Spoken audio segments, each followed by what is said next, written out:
Hai noroc la toată lumea. Bă, îmi pare rău că n-am mai postat de ceva vreme, însă nu prea am mai avut în gând material de povești, dar astăzi, în timp ce mâncam niște cartofi și mă uitam pe YouTube, mi-am adus aminte de o întâmplare de la ora noastră de biologie.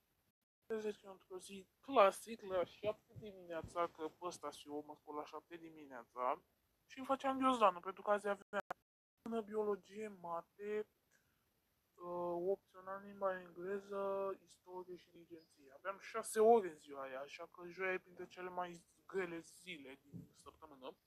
Fine, trec orele și ca să nu mai zic ce s-a întâmplat dimineață, practic eu am plecat spre școală. Ajung eu și mă întâlnesc cu colegul meu de clasă, prietenul meu cel mai bun, Lucian.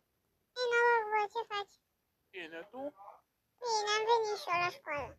Era cu sorsa mai mare de clasa 8 după el, pentru că se pare că mereu stă după el. La un moment dat pleca sorsa, până atunci eu nu prea vorbeam cu el. Bine, Luci, plec, pa! Bă, cred că vine domnul paznic să ne bage în clase pe 12 și 5. Deci băieți, intrați în clasă, strigați și voi colegii voștri, că voi s-au dus departe. Bă, veniți repede, bă, că trebuie să intrăm în clasă și începe acum ora. Ele începeau la 12 și 10 și până se așeza fiecare în clasă, până ajungea câte un profesor, că erau unii care veneau pe jos, foarte puțini veneau cu mașina sau majoritatea luau transport în comun. Bine, intrăm noi pe hol. Acum noi doi eram singuri. După câteva secunde, 2, 3, 4, au început să intre niște mai mulți copii în clasă. La banca mea. Asta stăteam la 2 bancă. Era diferență de un rând între noi, dar cum rândul de lângă avea 6 bănci și al nostru 5, era cam mult. Adică nu mai era ca înainte când stăteam eu în a doua bancă lângă el. Bă, ce păcat că te-a mutat doamna și da din cauza lucrul asta aia. Acum aveam dezavantaje în a doua bancă, că eu nu eram de a doua bancă. Eu acum sunt în a patra bancă, sunt mai ok acum să zic. Chiar sunt mai bine pentru că profesorii nu mă mai bagă în seamă. În a doua bancă, de exemplu, mă ascultau în fiecare oră. Acum nu mă mai ascultă, deși sunt cu mâna pe sus. Sunt de a treia, a patra bancă, cam așa e. Hai că mă, în banca mea, că acuși vine doamna de română și iară ne ceartă. Ne așezăm noi, bă, și băgăm telefoanele în dulap. 5-6 minute și deodată apare doamna de română în clasă. Bună ziua! Da, da, bună ziua. Da, de română n-am eu ce să zic. A fost o oră obișnuită de română. Nu mai știu dacă am scris sau nu. E doamna în clasă, băi, printre profesoarele mele favorite. Chiar dacă mai țipă la mine câteodată, e o profesoară foarte de treabă. Ne uităm la tablă, la jocuri interactive. E frumoasă biologia, n-am ce să zic. Chiar îmi place biologia. Notele mele sunt un 7 și un 5 și am mai dat un test săptămâna aceasta și după Paște o să aflu rezultatul. Avut temă copii? Doamna, am avut niște cartonașe cu ghicitori despre niște animale. Cum ai uitat să fac acele cartonașe și când am văzut-o pe Ana, colega mea de lângă, de pe rândul cu Lucian, asta stătea aproape de mine, cu de-astea cartonașe, mi-am amintit că am avut temă și am zis, Ana, dă și mie puțin manual tău, de parcă eu nu-l aveam, să scriu și eu niște ghicitori sau să fac niște animale, că pe carte sunt conturate niște animale și am conturat și eu naiba acolo. Așa, la mișto. Și am scris despre o zebră, dar am pus întrebări ghicitori banale, frate. Ce este ca trecerea de pietoni? Zebra, clar. Haide, Darius, spune-ne înghițitoarea ta.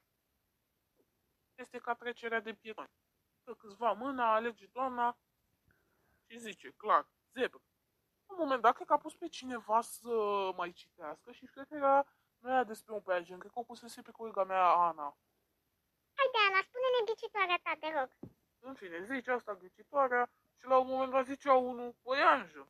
Bă, și știți gluma aia tâmpită cu Spider-Man, nu? Eu n-am zis Spider-Man, băieți. Deci, dragii mei abonați, eu n-am zis Spider-Man în ora de biologie. N-am zis Spider-Man, știți ce am zis? Spider-Man am zis. Doamne, când am zis asta, a început toată lumea să râdă, până și Ana, care nu prea râde la chestii de-astea. Da, vă zic eu altă dată de ce. A râs toată lumea, deci, dar doamna nu m-a auzit că V-a zis că data viitoare mă trece în carnețelul din spatele catalogului. Locul ăla e cel mai horror loc. Nu vă sugerez să vă duceți acolo, dragi mei băieți, pentru că eu sunt acolo cam scris de cam multe ori. Și crede-mă, să fi scris în spatele catalogului e cel mai groaznic lucru. Deci nu vă sugerez, vă rog eu foarte mult. Stați dracu în banca voastră. Eu nu sunt cu minte, dar asta e. Ce să faci, frate?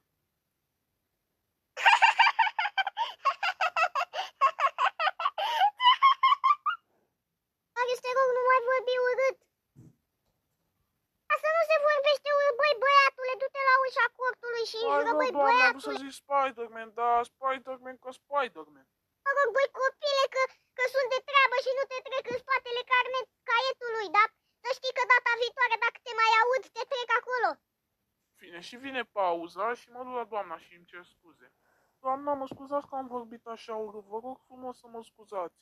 Viitoare nu o să te mai scriu, dar te rog, nu mai vorbi așa, că ai noroc cu mine, dar alții te scriu în spatele caietului și ești deja scris de 10 ori acolo, îți cad ăștia nota la purtare. Te mai ceartă și mama ta. Bă, și acum nu era problemă când zice doamna chestiile astea. Dar, frate, pe hol, bă, era în clasă și era la ușa clasei.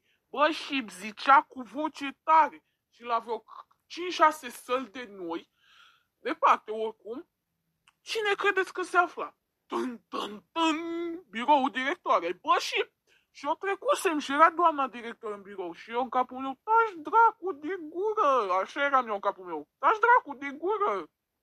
Da, și să nu mai înjuri. Haide, du-te în pauză, du-te afară, să nu strici ceva în clasă. Să faci Spider-Man. Lasă-mă, bă, că era să mă scrie doamna în spatele catalogului de a 10-a oară. Bă, dar nu mai joabă la ore, că te ceartă profesorii și după ne vede că stăm și mă ia și pe mine la ochi. Bine, o joasem foarte rar în ore, așa că zic ăsta, bă, dar nu-i vina mea, adică am zis așa din greșeală. Bine, bă, te iert, dar nu mai vorbi la ore. Vorbește tu când suntem noi doi singuri sau cu alți băieți, că nu-i problema dacă zici o prostie în pauză când suntem noi doi. Bine, bă, am înțeles. Termină pauza și ajungem în bancă. Să ora de biologie și vine ora aia rău de tot. Matematică! Darius, iar ai înjurat? Ți-am zis să nu mai înjur de 10 miliarde de ori, băi, băiatule. Bine, vorba asta cu băi băiatul o folosește mai mult domnul de sport, dar na. Deci nu mai suport, o să sun pe mama ta să vorbesc neapărat cu joc prea mult. În fine, și multe alte tâmpenii de genul, pentru că doamna mea de deja e obișnuită ca să fiu ăla care face bazagonii sau să zic așa.